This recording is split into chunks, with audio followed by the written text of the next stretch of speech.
أعوذ بالله من الشيطان الرجيم. بسم الله الرحمن الرحيم.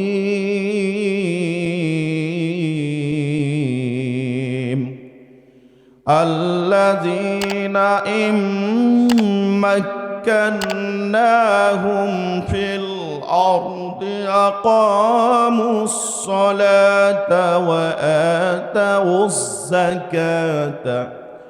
وآتوا الزكاة وأمروا بالمعروف ونهوا عن المنكر ولله عاقبة الأمور.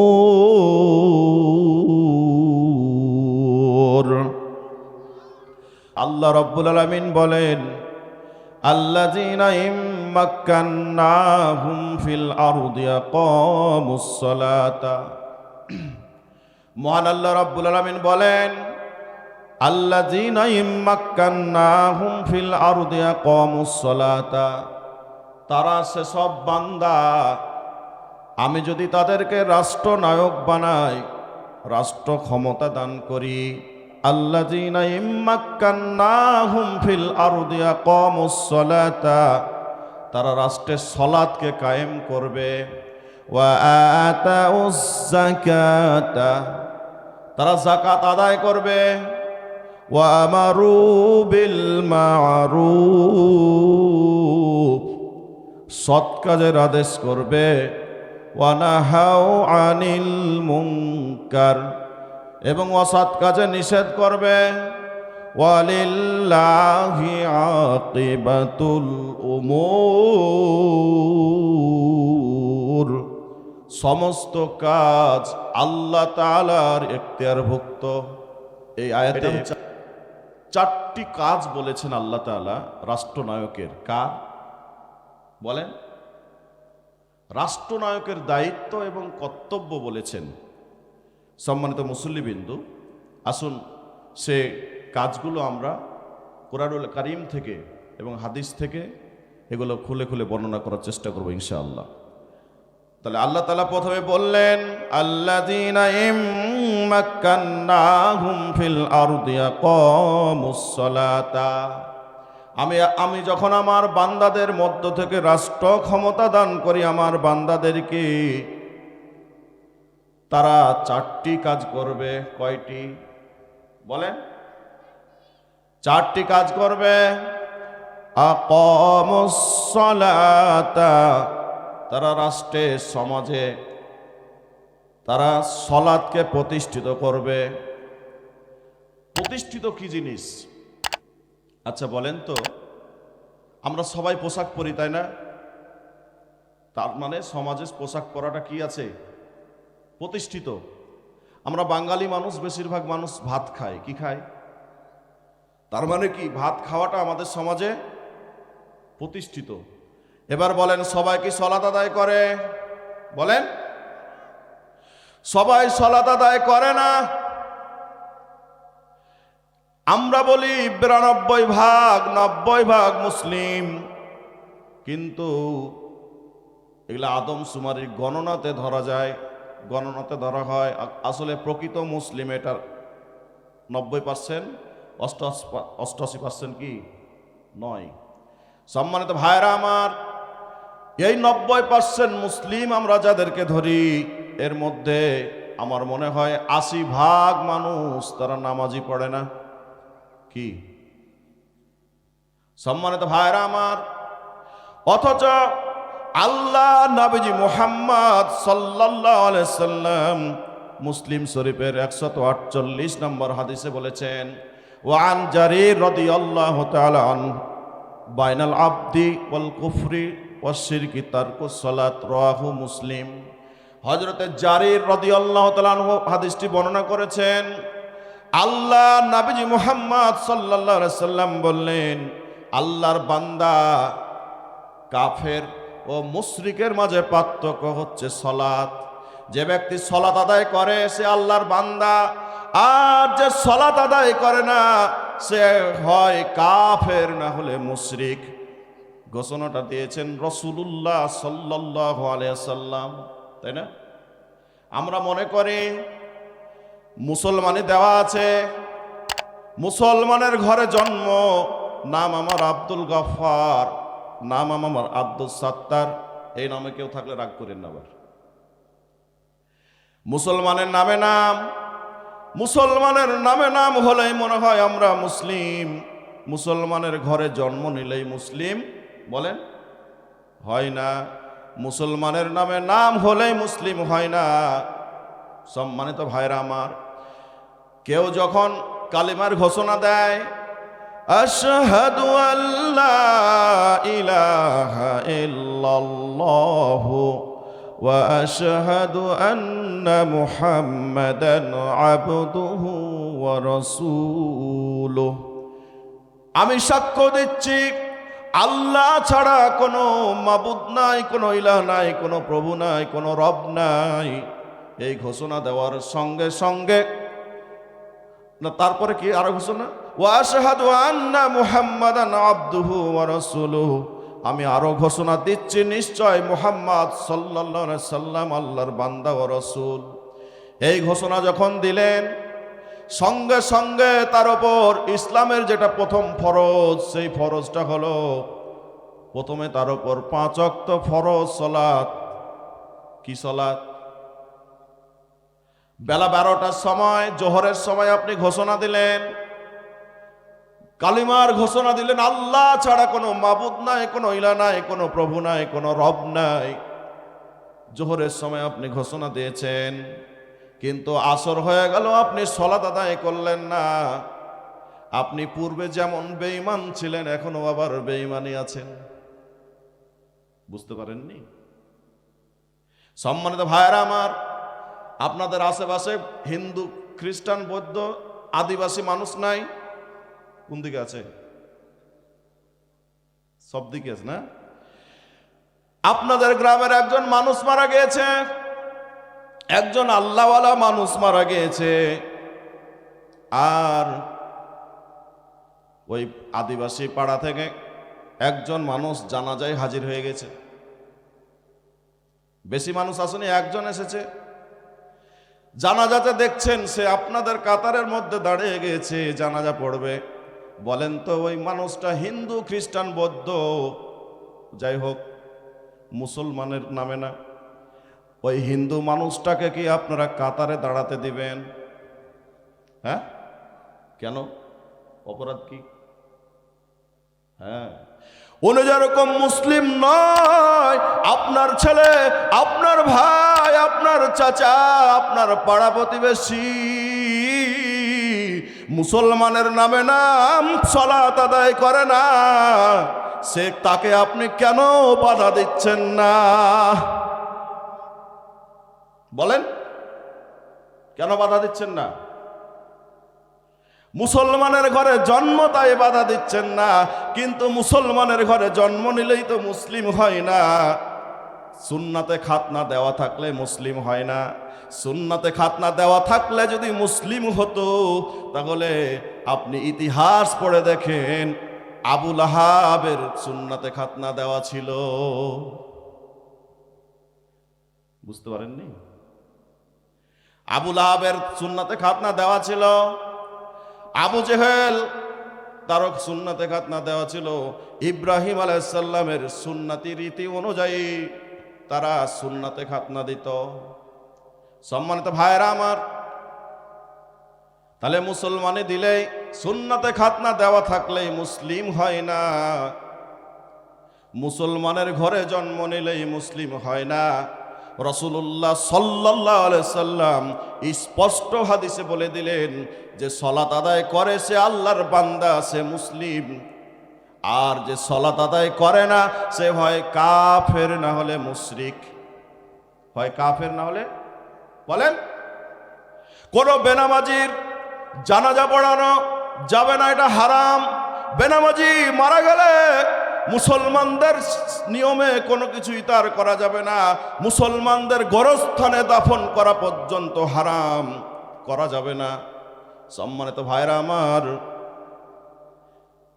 কিন্তু ওই বেনামাজি, ওই অমুসলিম আপনার সন্তান, কিন্তু আপনি মনে করছেন যে মুসলিম,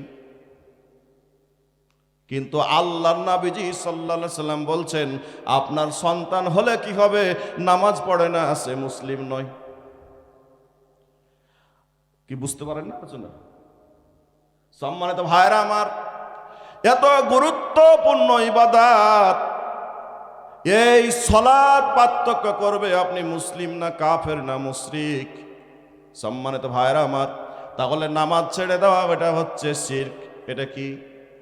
কুফর অথবা শিরক। কুফর অথবা বলেন শিরক। মুসলিম শরীফের 148 নম্বর হাদিস এটা। সম্মানিত ভাইরা আমার, আল্লাহ রাব্বুল আলামিন এই সালাতকে প্রতিষ্ঠিত করার জন্য বলছেন। সালাত প্রতিষ্ঠিত হবে কিভাবে? সম্মানিত ভাইরা আমার, সংসদে আইন পাস হবে, খেলাফত প্রতিষ্ঠা যখন হবে, সেখান থেকে আইন পাস হয়ে যাবে। জোহরের সময় যখন বেলা 1টার সময় যখন আজান হয়ে যাবে, জোহরের আজান হওয়ার সঙ্গে সঙ্গে কোনো স্কুল কলেজ বিশ্ববিদ্যালয় মাদ্রাসা কোর্ট কাছারি অফিস আদালত কোনো কিছুই চলতে পারবে না, সব জোহরের সালাতের বিরতি। বলেন আল্লাহু আকবার। সবাই জোহরের সালাতের বিরতি, সবাই সালাত আদায় করবে যে যেখানে আছে। প্রত্যেকটা পাড়ায় মহল্লায় প্রশাসনের লোক থাকবে, কে সালাতে গেল আর কে সালাতে গেল না দেখার জন্য।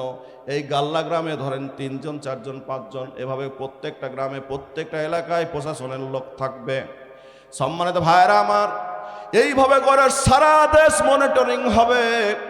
আজান হওয়ার পরেও কোন দোকানদার দোকান বন্ধ করেন এখনো ব্যবসা করছে, কোন মানুষটা এখনো চায়ের আড্ডায় আছে, যেই মানুষটা সলাতে জামাতে হাজির হবে না, তাকে প্রশাসন সরকার তাকে ধরে নিয়ে গিয়ে জেলখানায় রাখবে।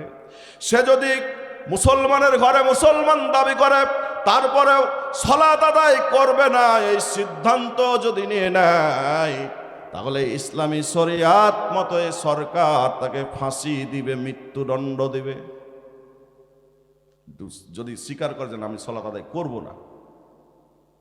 সম্মানিত ভাইরা আমার, এটা করবে কে বলেন? রাষ্ট্র করবে। আমার ভাইয়েরা, প্রত্যেকটা পাড়ায় মহল্লায় এভাবে প্রশাসনের লোক দায়িত্বে থাকবে।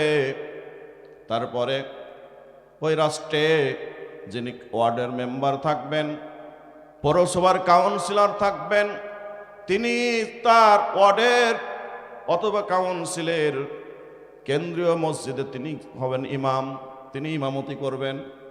পৌরসভার মেয়র, ইউনিয়নের চেয়ারম্যান, তিনি কেন্দ্রীয় মসজিদে ইমামতি করবেন, ঈদগাহেতে তিনি ইমামতি করবেন। সম্মানিত ভাইরা আমার, এমপি সাহেব তার এলাকার কেন্দ্রীয় মসজিদের ইমামতি করবেন। এইভাবে করে ওই প্রাইম মিনিস্টার তার মন্ত্রী এমপিদেরকে নিয়ে মন্ত্রণালয়ে তিনি ইমামতি করবেন। ওই আইসি, ফাঁড়ির আইসি, তিনি তার কনস্টেবলদেরকে নিয়ে জামাতে সলাতের ইমামতি করবেন। থানার ওসি তার এসআই কনস্টেবলদেরকে নিয়ে থানায় ইমামতি করবেন। এসপি সাহেব তার অধীনস্থদেরকে নিয়ে ইমামতি করবেন। ওই বিশ্ববিদ্যালয়ের ভিসি ভাইস চ্যান্সেলর, তিনি তার অধীনস্থদেরকে নিয়ে সলাতের ইমামতি করবেন। এই যদি হয়, সারা দেশে যদি এভাবে সলাত আদায়ের এটা যদি দৃশ্য হয়ে যায়, বলেন তো ওই যে মেম্বার, ওই চেয়ারম্যান, ওই মেয়র, ওই এমপি, ওই প্রধানমন্ত্রী, এসপি, ওসি, ডিসি, কেউ কি কখনো ঘুষখোর হবে? বলেন। সম্মানিত ভাইরা আমার, এইভাবে সালাত কায়েম হবে। আল্লাহ সাল্লাল্লাহু আলাইহি সাল্লাম যখন মদিনায় ছিলেন তখন ফরজ হলো। মক্কাতে যখন ছিলেন তখন কেন আল্লাহ রাব্বুল আলামিন এই বিধানটা কেন দেননি? বলেন তো কেন দেননি? কারণ হলো সালাত কায়েমের বিধান মদিনাতে দিলেন, মক্কাতে দেননি। কারণ হলো সলাৎ যদি কায়েম করতে হয় খেলাফত প্রতিষ্ঠিত হওয়া লাগবে। হুকুম ও যে সলাৎ আদায় করবে না তাকে ধরে নিয়ে যায় জেলখানায় রাখবো, এটা কে বলতে পারবে? রাষ্ট্র ক্ষমতা, তাই না? যেহেতু রাসূলুল্লাহ সাল্লাল্লাহু আলাইহি সাল্লামের মক্কায় রাষ্ট্র ক্ষমতা ছিল না, এই জন্যে আল্লাহ রাব্বুল আলামিন সলাৎ তখন হচ্ছে প্রতিষ্ঠার ঘোষণা দেননি। সম্মানিত ভাইরা আমার, 2 নম্বর রাষ্ট্রনায়কের 2 নম্বর কাজ হবে ওয়া আতাউয যাকাত, সে তার রাষ্ট্রে যাকাত আদায় করবে, যাকাত প্রতিষ্ঠিত করবে। কিভাবে যাকাত প্রতিষ্ঠিত করবে? সমস্ত দেশ, ওয়ার্ড, পৌরসভা, ইউনিয়ন সব জায়গায় একটা লিস্ট হবে। এই গাল্লা গ্রামের লিস্ট হবে, মেম্বার সাহেব তিনি লিস্ট করবেন এই গাল্লা গ্রামে কার কার যাকাত বের হবে, কার কত বিঘা জমি, কে ফসল কত বিঘা করেছে তার লিস্ট হবে। লিস্ট হবে কার কত মণ ধান হলো, কার কত মণ অসুর বের হবে। সমস্ত অসুর যাকাতের সময় যাকাত, অসুর, এই যে ফসলের যাকাত সব রাষ্ট্রের মাধ্যমে ওয়ার্ডের মেম্বার তিনি তার কর্মচারী দিয়ে এই গাল্লা গ্রাম থেকে সমস্ত অসুরগুলো তিনি জমা করবেন। ওয়ার্ডের মেম্বার এইভাবে করে ওয়ার্ডের মেম্বার তিনি তার এলাকার অসুরগুলো কালেকশন করবেন, যাকাত কালেকশন করবেন। সম্মানিত ভাইরা আমার, এইভাবে করে ইউনিয়নে জমা হবে। ইউনিয়নে আবার আরেকটা লিস্ট হবে, লিস্ট আরেকটা হবে কে ঋণগ্রস্ত আছে এই গাল্লা গ্রামে, কে ঋণগ্রস্ত আছে, কে অভাবী আছে, কে বিধবা আছে, কে ইতিম আছে, কাদের মাঝে বিতরণ করা লাগবে, এগুলো লিস্ট হবে। সারা বাংলাদেশে এভাবে রাষ্ট্র প্রত্যেকটা গ্রাম থেকে, ওয়ার্ড থেকে, ইউনিয়ন, পৌরসভা, প্রত্যেকটা এলাকা থেকে রাষ্ট্র এগুলো সব যাকাতগুলো আদায় করবে। রাষ্ট্রীয়ভাবে আবার এই এতিমদেরকে, গরিবদেরকে, ঋণগ্রস্তদেরকে, ফকিরদেরকে, এভাবে মিসকিনদেরকে রাষ্ট্রীয়ভাবে তাদেরকে আবার যাকাত তাদের মাঝে বন্টন করা হবে। বলেন, এরকম যদি দৃশ্য হয়, এই কোরআনুল কারীমের আইন যদি চালু হয়ে যায়, যাকাত ভিত্তিক অর্থনীতি যদি চালু হয়ে যায়, বলেন তো ওই সমাজে কি কোনোদিন আর ফকির মিসকিন থাকবে? বলেন, এরকম কি হয় নাই? এরকম ছিল না এক সময়? সম্মানিত ভাইরা আমার, এইভাবে করে যাকাত ভিত্তিক অর্থনীতি চালু হবে। সুদ ভিত্তিক অর্থনীতিকে একেবারে কবরে পাঠিয়ে দিয়ে যাকাত ভিত্তিক অর্থনীতি চালু হবে। সম্মানিত ভাইরা আমার, সুদ কত মারাত্মক গুনাহ। ভালো আছেন? সম্মানিত ভাইরা আমার, সুদ কত মারাত্মক গুনাহ আপনারা জানেন। সুদের 70টি গুনাহ রয়েছে, রাসূলুল্লাহ সাল্লাল্লাহু আলাইহি সাল্লাম বলেছেন। তার মধ্যে সবচাইতে ছোট যেটা গুনাহ সেটা হলো সুদখোর ব্যক্তি তার আপন মায়ের সঙ্গে বিবাহ করা, জেনা করার অপরাধ। বলেন নাউজুবিল্লাহ। আপনাদেরকে যদি কেউ কাউকে বলে আপনার আপন মাকে বিবাহ করেন, হাত তোলেন দেখি কে করবেন? করবেন? এই গাল্লাতে সুদখোর নাই? এ বাবু আস্তে। সম্মানিত ভাইরা আমার, রাসূলুল্লাহ সাল্লাল্লাহু আলাইহি সাল্লামের হাদিস অনুযায়ী এই সুদখোর যারা সুদের সঙ্গে জড়িত, সুদের 5 জন ব্যক্তি শাস্তি পাবে। কয়জন? বলেন। হাদিসে এসেছে 5 জনের কথা। 1 নাম্বার সুদ যিনি দিবেন, 2 নম্বরে সুদ যিনি নিবেন, 3 নম্বরে যিনি লেখক, আর 4 এবং 5 2 জন সাক্ষী। কয়জন হলো? 5 জন। এই 5 জন যারা সুদের সঙ্গে জড়িত ছিল, হাসরের ময়দানে এই ব্যক্তিরা সেদিন মায়ের সঙ্গে, আপন মায়ের সঙ্গে জেনা করার অপরাধে সেদিন হাসরের মাঠে দাঁড়াবে। বলেন নাউজুবিল্লাহ। সম্মানিত ভাইরা আমার, সুদের এইভাবে যে মারাত্মক গুনাহ, জানার পরেও এত মজা, তাই না? অনেক মজা লাগে। সম্মানিত ভাইরা আমার, রাসূলুল্লাহ সাল্লাল্লাহু আলাইহি সাল্লাম ইবনে মাজাহ শরীফে একটি হাদিস বর্ণনা করেছেন। রাসূলুল্লাহ সাল্লাল্লাহু আলাইহি ওয়াসাল্লাম বলেছেন, ওয়া আন আবি বকর রাদিয়াল্লাহু তাআলা আনহু, হযরত আবু বকর সিদ্দিক রাদিয়াল্লাহু তাআলা হাদিসটি বলেছেন, ক্বালা রাসূলুল্লাহ সাল্লাল্লাহু আলাইহি ওয়াসাল্লাম লা ইয়াদখুলুল জান্নাতা জাসাদুন উযিয়া বিল হারাম। রাসূলুল্লাহ সাল্লাল্লাহু আলাইহি ওয়াসাল্লাম বলেন, যে শরীর হারাম খাদ্য দ্বারা গঠিত, ওই শরীর জান্নাতে যাবে না। বলেন নাউজুবিল্লাহ। এই সুদ যে খাচ্ছে কত মারাত্মক গুনাহ, কিন্তু যারা এই খাচ্ছে, এই শরীরটা হারাম খাদ্য দ্বারা গঠিত হয়ে গেল। রাসূলুল্লাহ সাল্লাল্লাহু আলাইহি সাল্লামের ঘোষণা অনুযায়ী এই শরীর কোথায় যাবে না? বলেন কোথায় যাবে না? বলেন না। জান্নাতে যাবে না। এই শুধু সুদ বলে না, হারাম জাতীয় যত খাবার আছে, হারাম, অপরের সম্পদ, ঠকানো, বোনকে ঠকানো সম্পদ ভাইয়ের কাছে আছে, এরকম নাই? মানুষকে ঠকানো সম্পদ, চুরি করা সম্পদ, ওজনে কম দেওয়া, মানুষকে ধোকায় ফেলা, এরকম সম্পদ। সম্মানিত ভাইরা আমার, আপনাদের এই অঞ্চলে মনে হয় কোনো বিড়িখোর মানুষ নাই? হ্যাঁ, আসতে বলেন, রাগ করবে। কোন জর্দাখোর আছে? গুল, তামাক। সম্মানিত ভাইরা আমার, গুল, বিড়ি, জর্দা, তামাক, এইভাবে করে নেশাদার দ্রব্য যতগুলো, সবগুলো হচ্ছে মদ। সবগুলো কি?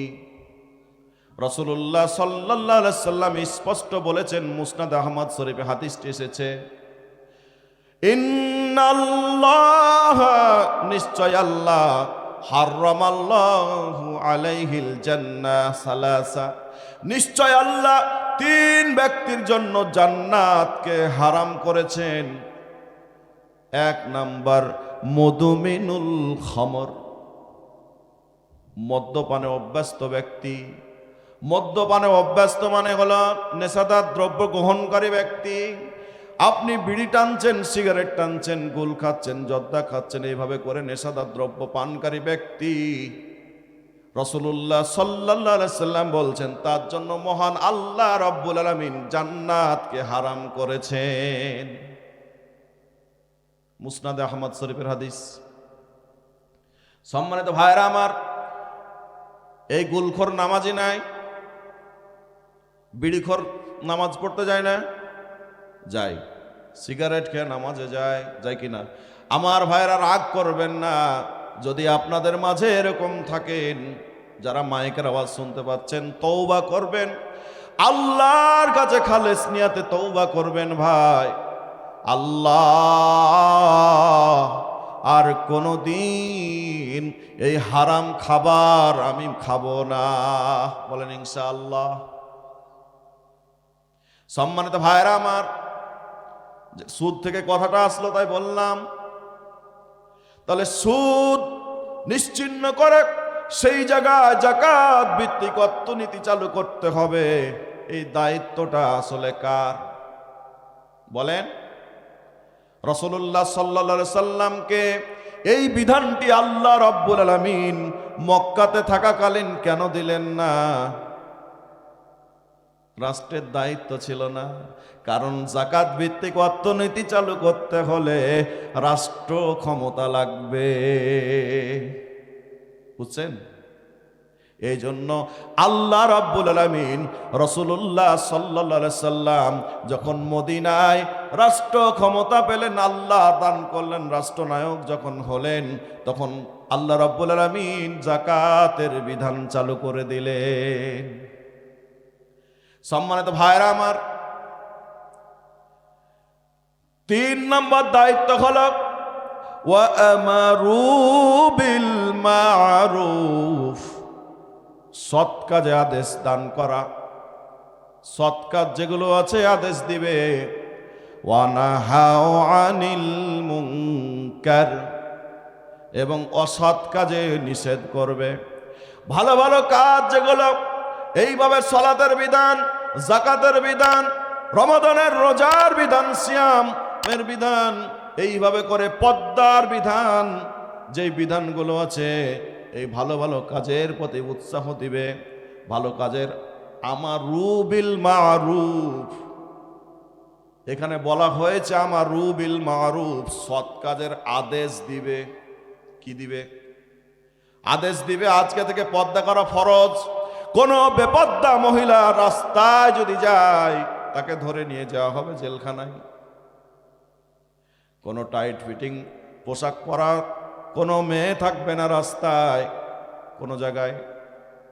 সম্মানিত ভাইয়েরা আমার, যত ভালো কাজগুলো আছে, ভালো ভালো কাজগুলো একটা একটা করে হুকুম দিবে সরকার, সবগুলো চালু করে দিবে।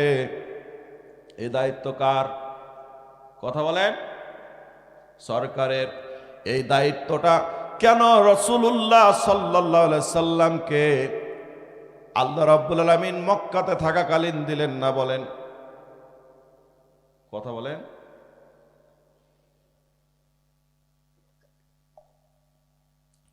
সম্মানিত ভাইরা আমার, ওয়ানাহাউ আনিল মুনকার, অসৎ কাজে বাধা দিবে, নিষেধ করবে। যত পাপ কাজগুলো আছে আইন পাশ করবে। আল্লাহ রাব্বুল আলামিন যেগুলো আইন দিয়েছেন, সেই আইনগুলোতে পাশ করবেন রাষ্ট্র সরকার। আল্লাহ রাব্বুল আলামিন যে চুরির বিধান দিয়েছেন, আস-সারিকু ওয়াস-সারিকাতু ফাকতাউ আইদিয়াহুমা, আল্লাহ রাব্বুল আলামিন কোরআনে কারিমে বলেন, চোর এবং চুন্নির উভয়ের হাত কেটে দাও। কি কাটো? হাত কেটে দাও। এই যে আইন সরকার ঘোষণা দিবে, আজকে থেকে কোরআনের আইনটি পাস করা হলো। আল্লাহ রাব্বুল আলামিন যে আইনটা দিয়েছেন, এটা পাস করা হলো। আজকের পর থেকে কোন পুরুষ অথবা মহিলা যাই হোক না কেন, যদি চুরি করে আর এটা যদি প্রমাণিত হয়, তাহলে প্রকাশ্যে দিবালোকে তার হাত কাটা হবে। বলেন সুবহানাল্লাহ। সম্মানিত ভাইরা আমার, এই গাল্লা গ্রামে একজন চুরি করল। এই চোরকে ধরা পড়ল। ধরা পড়ার পরে এই চোরের হাত কাটা হলো প্রকাশ্যে। টিভি চ্যানেলের মাধ্যমে গোটা বাংলাদেশে ছড়িয়ে দেওয়া হলো, ও আল্লাহর বান্দারা, চুরি যদি করো তাহলে হাত কাটা যাবে। কারণ ওই যে গাল্লাতে একজন মানুষের চুরির অপরাধে হাত কাটা হয়েছে। বলেন তো, এই বাংলাদেশে চুরির আইনটা, কোরআনের আইনটা যদি পাস হয়, এই দেশে কি আর কোনো চোর থাকবে? বলেন, কোনো চোর থাকবে না। কোন সন্ত্রাসী, ডাকাতি, কেউ যদি ডাকাতি করে, আল্লাহ রাব্বুল আলামিনের বিধান অনুযায়ী তার ডান হাত বাম পা অথবা বাম হাত ডান পা কাটতে হবে। সম্মানিত ভাইরা আমার, এটা যদি একজনের করা হয়, একজন ডাকাতি, সন্ত্রাসী, ছিনতাইকারীর যদি এরকম করা হতো, একজন চাঁদাবাজ যে জোর করে চাঁদাবাজি করছে, একজন চাঁদাবাজির যদি এইভাবে ডান হাত বাম পা অথবা বাম হাত ডান পা কাটা হয়, আর গোটা বাংলাদেশে প্রচার করে দেওয়া হয়, আইন করা হয়েছে কোরআনের আইন, যদি ডাকাতি করো অথবা সন্ত্রাসী করো অথবা চাঁদাবাজি করো, আর যদি সেটা প্রমাণ হয়ে যায়, তাহলে ডান হাত বাম পা থাকবে না অথবা বাম হাত ডান পা থাকবে না। বলেন তো, এই বাংলাদেশে কি আর কেউ চাঁদাবাজি করবে? আর কোনো ডাকাতি হবে? আর কোনো সন্ত্রাসী হবে? সম্মানিত ভাইরা আমার, এই আইনগুলো কেন আল্লাহ রাব্বুল আলামিন রাসূলুল্লাহ সাল্লাল্লাহু আলাইহি সাল্লামকে মক্কাতে কেন দেননি? বলেন না কেন? জবাব তো একটাই নাকি? সম্মানিত ভাইরা আমার, জেনা যদি কেউ করে, আল্লাহ রাব্বুল আলামিন কোরআনে কারিমে সূরাতুন নূরের মধ্যে বলেছেন আয-যানিয়াতু ওয়াজ-জানি। সম্মানিত ভাইরা আমার, ফাজলিদু মিয়াতা, আল্লাহ রাব্বুল আলামিন বলেছেন কেউ যদি জেনাকার অথবা জেনাকারিনী অথবা জেনাকার কেউ যদি প্রমাণিত হয়, চারজন সাক্ষী যদি প্রমাণিত হয়ে যায়, সম্মানিত ভাইরা আমার, অথবা দোষ স্বীকার করে, কিছু সিস্টেম আছে আমার ভাইরা, প্রমাণিত যদি হয়ে যায় তাহলে তাকে 100 বেত্রাঘাত মারা লাগবে যদি অবিবাহিত হয়, পুরুষকে মহিলাকেও। সম্মানিত ভাইরা আমার, আর যদি বিবাহিত হয়, হাদিসে রাসূলুল্লাহ সাল্লাল্লাহু আলাইহি সাল্লাম বর্ণনা করেছেন, তাকে রজমের কথা বলেছেন। শাস্তির বিধান রাসূলুল্লাহ সাল্লাল্লাহু আলাইহি সাল্লামের জীবদ্দশাতে শাস্তির রজমের পাথর মেরে কিভাবে হত্যা করতে হবে, এগুলো রাসূলুল্লাহ সাল্লাল্লাহু আলাইহি সাল্লাম শিক্ষা দিয়ে গেছেন। বিবাহিত হলে কি করতে হবে? পাথর মেরে হত্যা। কি মেরে হত্যা? পাথর মেরে হত্যা। এই বাংলাদেশে যদি একজন জেনাকারের কোরআনের আইন অনুযায়ী যদি বিচার করা হতো, বাংলাদেশে কত জেনাকার হয়, কত জেনা হয়, কত পরকীয়া ধরা পড়ে, কত খুন ধর্ষণ হয় না? সম্মানিত ভাইরা আমার, এইভাবে করে কত মায়ের ইজ্জত চলে যায়। স্বামীর সামনে স্ত্রীকে ধর্ষিত হতে হয়। এই তো সোনার বাংলাদেশ। কথা বলেন, হয়নি?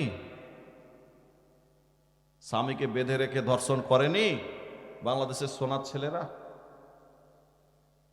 করেছে। সম্মানিত ভাইরা আমার, কোরআনের আইন যদি থাকতো, কোরআনের আইনটা যদি থাকতো, তাহলে বলেন তো এই দেশে কি আর কোনো ধর্ষণকারী থাকতো? বলেন, আর কোনো মায়ের কি ইজ্জত যেত? যেত না। সম্মানিত ভাইরা আমার, এইভাবে করে মানুষদেরকে একটা একটা করে আইন পাশ করে সমস্ত পাপ কাজগুলো বন্ধ করে দিবে কে? কে করবে? রাষ্ট্র করবে, সরকার করবে। সম্মানিত ভাইরা আমার, চুরির আইন বললাম, জেনার আইন বললাম, ডাকাতের কথা বললাম, মদ পানের কথাও আইন এসেছে, বেত্রাঘাত করা লাগবে। সম্মানিত ভাইরা আমার, এইভাবে করে পাপ কাজগুলো একটা একটা করে আইন পাশ করে করে সব পাপ কাজগুলো বন্ধ করে দিবে, সরকার করবে।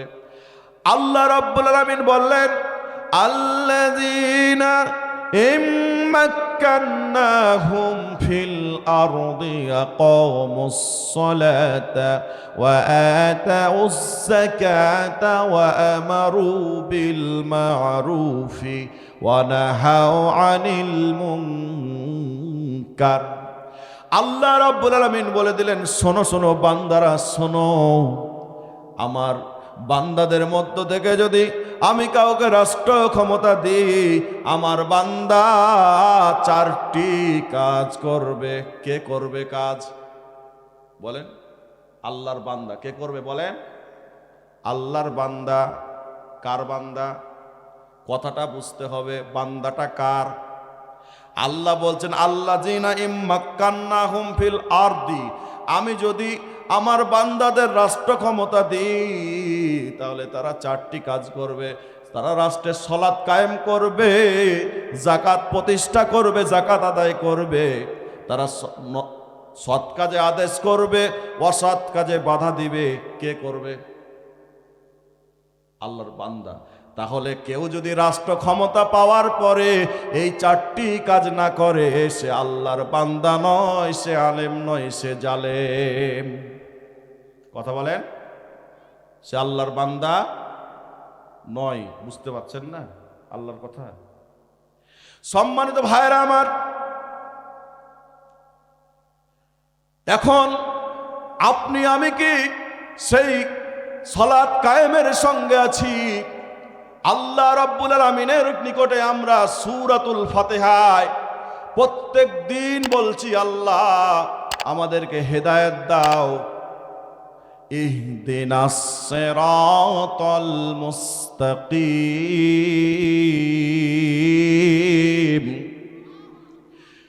হে আল্লাহ, তুমি আমাদেরকে সঠিক রাস্তা দেখাও, হেদায়েতের পথ দেখাও, হেদায়েতের রাস্তা দাও। সিরাতাল্লাযী, আল্লাহ তাদের রাস্তা দেখাও তোমার পথে চলতে গিয়ে যারা নিয়ামত প্রাপ্ত হয়েছিল। গায়রিল মাগদুবি আলাইহিম ওয়ালাদ-দাল্লিন।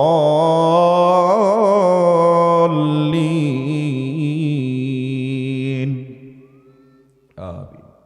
আল্লাহ গো, তাদের রাস্তা দেখায় না, তাদের পথ দেখায় না যারা গজব প্রাপ্ত হয়েছিল, মাগদুব যারা গজব প্রাপ্ত হয়েছিল, আর যারা পথভ্রষ্ট হয়েছিল তাদের রাস্তা দেখায় না। আল্লাহ রাব্বুল আলামিন আমাদের দোয়া কবুল করে পরেই, দেরি করেননি, তারপরেই পরেরই সূরা, পর থেকেই শুরু। দাল্লিন যেখানে শেষ হয়েছে তারপর থেকেই শুরু। কোরআনে কারিমে আল্লাহ রাব্বুল আলামিন বলে দিলেন, আলিফ লাম মিম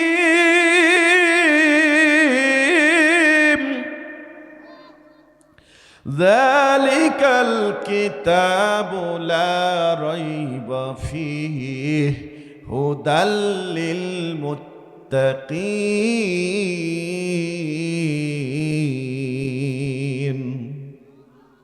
আমার আল্লাহ বললেন, হেদায়েত চাইলি বান্দা, এই কিতাব দিলাম, জালিকাল কিতাব। তার আগে দিয়েছেন আলিফ লাম মিম, যার অর্থ আল্লাহ ছাড়া কেউ জানে না। জালিকাল কিতাব, ওই কিতাব এমন কিতাব, লা রাইবা ফীহি, যাতে কোনো ভুল নাই, সন্দেহ নাই। কি ভুল নাই? এতে কোনো তো ভুল ত্রুটি নাই। এই কিতাব হেদায়েত দিবে, এতেও কোনো ভুল নাই, সন্দেহ নাই।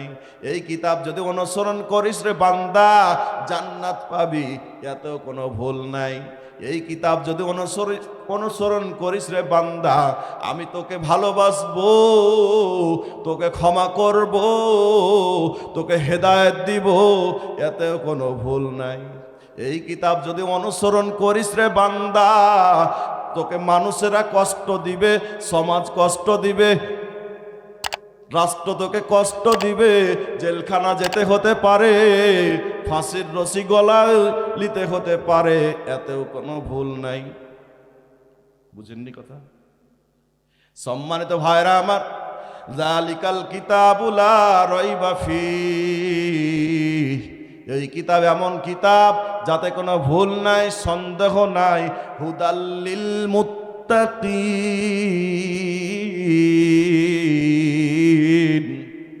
মুত্তাকি যদি হইস রে বান্দা, তাহলে তোকে কিতাব, তোকে হেদায়েতের রাস্তা দেখিয়ে দিবে।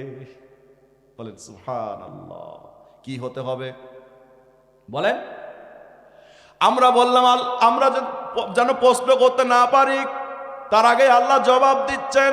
আপনার প্রশ্ন হতে পারে, আল্লাহ মুত্তাকি হব কিভাবে? তাহলে এবার বলো, মুত্তাকি হলে যদি হেদায়েত পায়, মুত্তাকি হব কিভাবে তুমি বলে দাও আল্লাহ। আমার আল্লাহ রাব্বুল আলামিন মুত্তাকি কিভাবে হব তিনি বলে দিলেন, আল্লাযীনা ইউমিনুনা বিল গায়বি ওয়া ইউকিমুনাস সালাতা ওয়া মিম্মা রাযাকনাহুম ইউনফিকুন।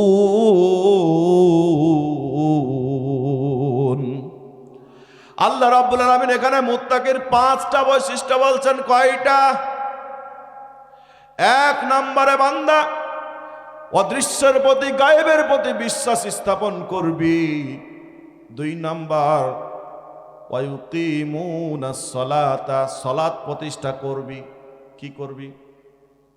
যারা মুত্তাকি তারা সালাত প্রতিষ্ঠা করবে।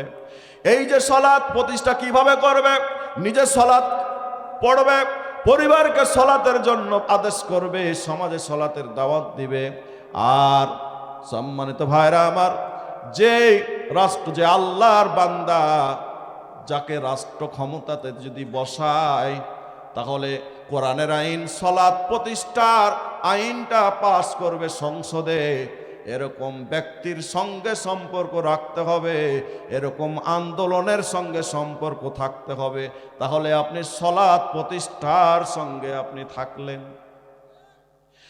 আর আপনি নামাজ পড়ছেন, সালাত নিজে আদায় করছেন, কিন্তু যেই দল ক্ষমতায় গেলে রাষ্ট্রে সালাত কায়েম করবে না, নামাজ কায়েম করবে না, কোরআনের আইনগুলো কায়েম করবে না, তাহলে আপনি নিজে সালাত আদায় করলেন, কিন্তু সালাত প্রতিষ্ঠা যে আল্লাহ বললেন সেই কাজে আপনি থাকলেন না।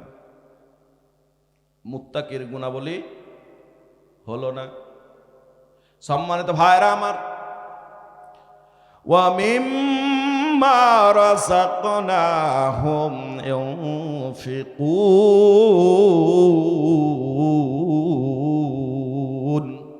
আমার আল্লাহ বলেন মুত্তাকির 3 নাম্বার বৈশিষ্ট্য হলো তাদেরকে যে রিজিক দিয়েছি তা থেকে আমার রাস্তায় ব্যয় করে। রিজিক কোনটা? অসুর, ফিতরা, যাকাত, এটা রিজিক না। যাকাত বের করার পরে আপনার কাছে যে সম্পদগুলো থাকে এগুলো আপনার রিজিক। এই রিজিক থেকে আল্লাহর রাস্তায় ব্যয় করা। ফিতরা দেওয়ার পরে, অসুর বের করার পরে যে যাকাত থাকে না, যেই ফসল থাকে, যেই সম্পদ থাকে, সেগুলো আপনার রিজিক, আমার রিজিক। বুঝছেন না? মানে এক কথা, আমার যেটা রিজিক, যাকাত, ফিতরা, এগুলো বের করে দেন। যাকাত তো আপনি দিবেন, ওষুধ তো আপনি দিবেনই, কিন্তু আপনার নিজের মধ্য থেকে আপনি দান করবেন। এটা হচ্ছে মুত্তাকির বৈশিষ্ট্য। সম্মানিত ভাইরা আমার, মাদ্রাসার জন্য যখন কোন এলাকায় যাওয়া হয়, এরকম লোক পাওয়া যায়, ওসুর শেষ হয়ে গেছে, তোমরা অনেক পরে এসেছো, ধান দেওয়া যাবে না। তখন যদি বলি বাপজি আপনার নিজের মধ্য থেকে দেন, যে না দেওয়া যাবে না, ধান শেষ হয়ে গেছে। হ্যাঁ, এটা মুত্তাকির বৈশিষ্ট্য নয় রে আল্লাহর বান্দা। মুত্তাকির বৈশিষ্ট্য হলো নিজের মধ্য থেকে ব্যয় করা। সম্মানিত ভাইরা আমার, মুত্তাকির 4 নাম্বার বৈশিষ্ট্য হলো, আমার আল্লাহ বলেন ওয়াল্লাযীনা ইউমিনুনা বিমা উনজিলা ইলাইকা ওয়া মা উনজিলা মিন ক্বাবলিক। মুত্তাকির 4 নাম্বার বৈশিষ্ট্য হলো, আল্লাহ রাব্বুল আলামিন বলছেন আপনার প্রতি যে কিতাব নাজিল করেছি এবং আপনার পূর্ববর্তী যে কিতাব নাজিল করেছি তার উপর তারা বিশ্বাস স্থাপন করবে। এক কথায় কোরআনের প্রতি বিশ্বাস স্থাপন করবে এবং কোরআনুল কারীমের পূর্বে যত আসমানি কিতাব ছিল সমস্ত আসমানি কিতাব সমূহের উপর তারা বিশ্বাস স্থাপন করবে। 5 নাম্বার মুত্তাকির বৈশিষ্ট্য হলো ওয়া বিল আখিরাতি হুম ইউকিনুন।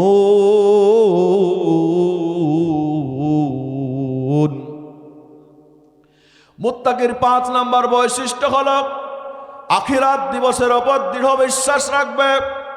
ইউকিনুন, দৃঢ়ভাবে বিশ্বাস স্থাপন করবে আখিরাত দিবসের প্রতি। সম্মানিত ভাইরা আমার, দৃঢ় বিশ্বাস কি?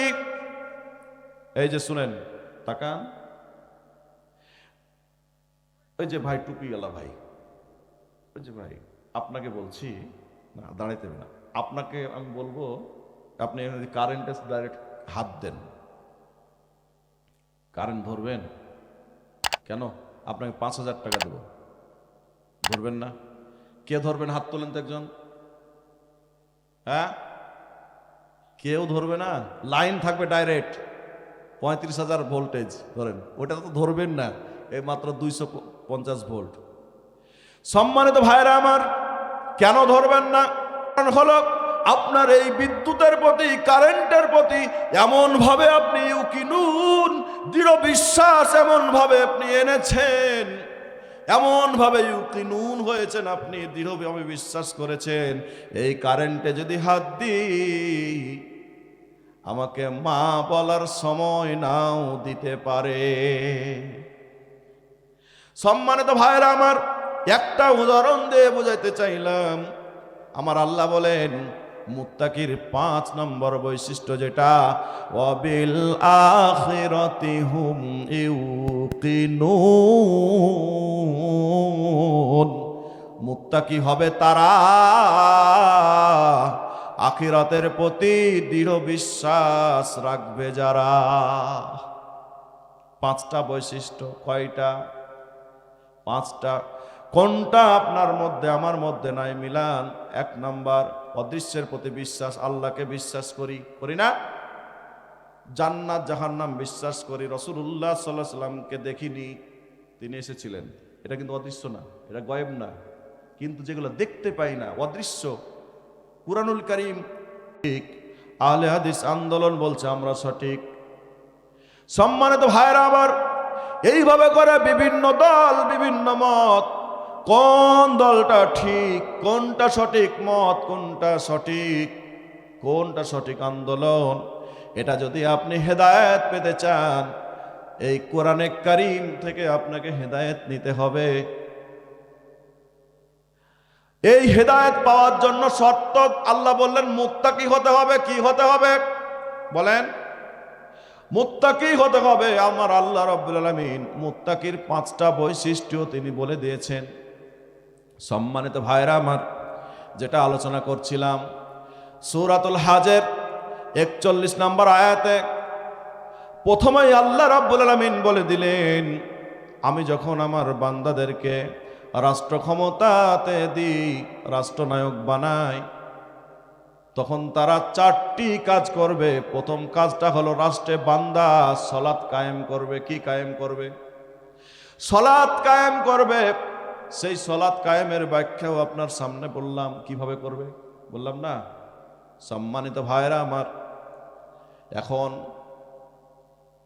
আমি আপনি নিজেকে যদি প্রশ্ন করি, আমি সালাত কায়েমের সঙ্গে আছি না নাই? উত্তর পাবেন না আপনি। সবচাইতে বড় আদালত কি জানেন? মানুষের বিবেক। আপনার বিবেক আপনাকে বলে দিবে আপনি কোথায় আছেন। সম্মানিত ভাইরা আমার, এই যে 4খানা দায়িত্ব রাষ্ট্রনায়কের, আপনি এমন এক দলের সঙ্গে আছেন, এমন একটা আন্দোলনের সঙ্গে আপনি আছেন, যেই দলের নেতা বলছে আমরা যদি রাষ্ট্রে যাই শরিয়া আইন চালাবো না, কারণ আমরা তো শরিয়া আইনে বিশ্বাসী করি না। বলেন সম্মানিত ভাইরা আমার, আপনি শরিয়া আইন যদি বিশ্বাস না করেন, তাহলে সমস্যাটা কোথায়? সমস্যা কি আছে? কি সমস্যা? কোরআন থেকে জানতে হবে, তাই না? কোরআনে কারিমের সূরাতুল মায়েদা বের করেন। সূরাতুল মায়েদার 43 নম্বর আয়াত, 44, 45, 46, 47 নম্বর আয়াতে চলে যান। আমার আল্লাহ রাব্বুল আলামিন কোরআনে কারিমের সূরাতুল মায়েদার 44 নম্বর আয়াতে বলেন, ওয়ামান লাম ইয়াহকুম বিমা আনজালাল্লাহ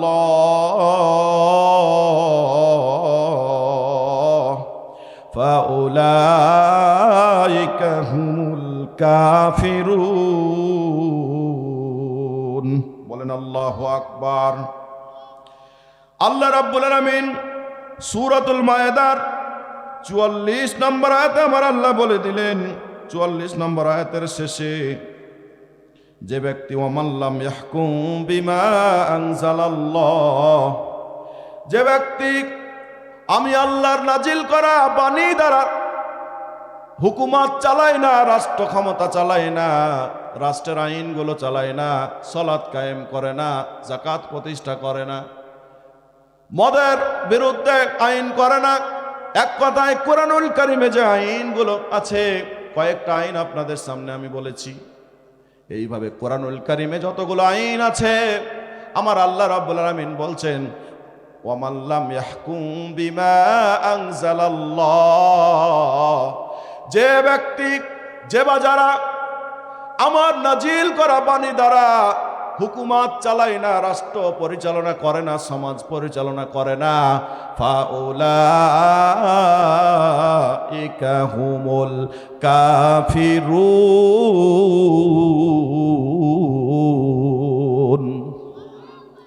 আমার আল্লাহ বলেন, ফাউলাইকা, তারা সবাই, হুমুল কাফিরুন, তারা সবাই কাফের। তারা সবাই কি? আল্লাহ এখানে ফাউলাইকা হুমুল কাফির বলেননি, কাফের আর কাফিরুন। কাফের এক বচন, মামা, কাফিরুন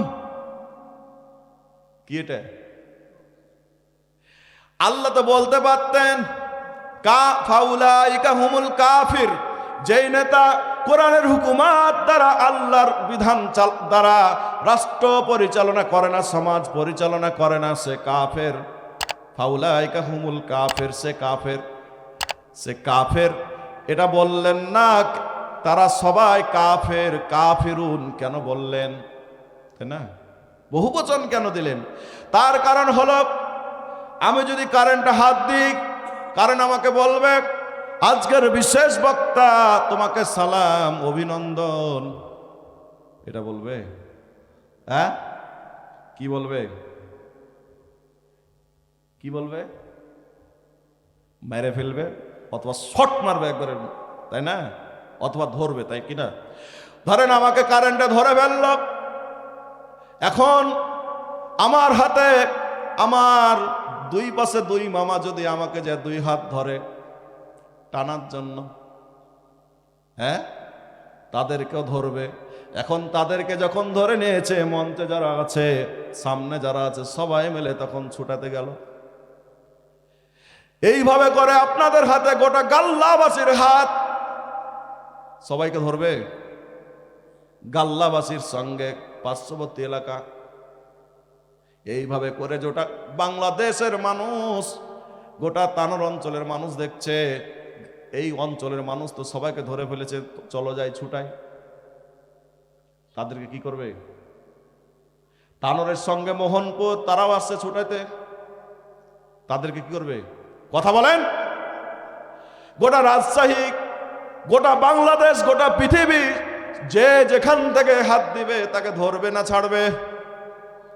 সম্মানিত ভাইরা আমার, যেই দল, যেই মার্কা, যেই নেতা শরিয়া আইন দ্বারা রাষ্ট্র পরিচালনা করলো না, আমার আল্লাহ রাব্বুল আলামিন তাকেও কাফের বললেন। আর ওই দলের সঙ্গে যত নেতা কর্মী, ভোটার, সমর্থক, নারী পুরুষ যত যাই আছে, যত মানুষ সঙ্গে ছিল, ওই নেতাও কাফের, ওই নেত্রীও কাফের, ওই মেম্বার কাফের, চেয়ারম্যান, এমপি, মন্ত্রী সবাই কাফের, ভোটার কাফের, এজেন্ট কাফের, সবাই কাফের। সবাই কি ঘোষণাকার? এই ব্যক্তি, এখন প্রশ্ন হতে পারে, এই ব্যক্তিটা যদি নামাজি মানুষ হয় তাহলে কি? হ্যাঁ, কারণ আমার আল্লাহ বলে দিচ্ছেন, ওয়ামান লাম ইয়াহকুম বিমা আনজালাল্লাহু ফাউলাইকা হুমুল কাফিরুন। আমি আল্লাহর নাজিল করা বাণী দ্বারা যারা হুকুমত চালায় না, সমাজ চালায় না, রাষ্ট্র চালায় না, কোরআনের সংবিধান যাদের ভালো লাগে না, কোরআনের সংবিধান যারা চালায় না, তারা সবাই, আমি আল্লাহর ঘোষণা হলো, তারা সবাই কাফের। সে হতে পারে নামাজি, হতে পারে মুখে দাড়ি রেখে মোল্লা মুন্সি। আল্লাহ যদি কারো দাড়ি মেপে জান্নাত দিত, রবীন্দ্রনাথ ঠাকুরকে আল্লাহ একটা জান্নাত দিত। কি কথা বলবেন না? পাগড়ির কারণে যদি আল্লাহ কাউকে জান্নাত দিত, ভারতের সাবেক প্রধানমন্ত্রী মনমোহন সিংকেও একটা জান্নাত দিত। জুব্বার কারণে কেউ যদি জান্নাত পেত,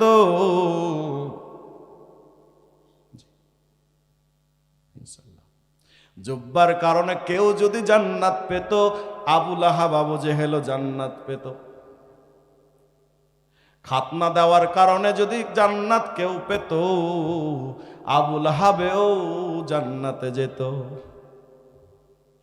সম্মানিত ভাইরা আমার, আপনি এমন একটা আন্দোলনের সঙ্গে আছেন, আপনি এমন একটা দলের সঙ্গে আছেন, নেতা অথবা নেত্রী হন না কেন, যেই হন না কেন, কোরআন থেকে আপনাদেরকে বোঝাচ্ছি।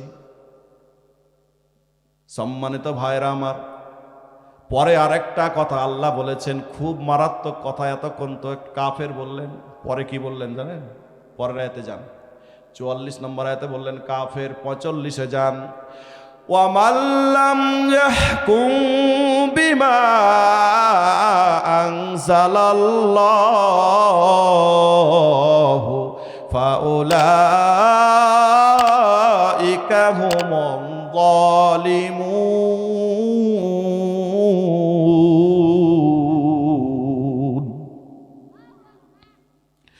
আল্লাহ রাব্বুল আলামিন সূরাতুল মায়েদার 45 নম্বর আয়াতে, মানে 44 নম্বর আয়াতে বললেন কাফের।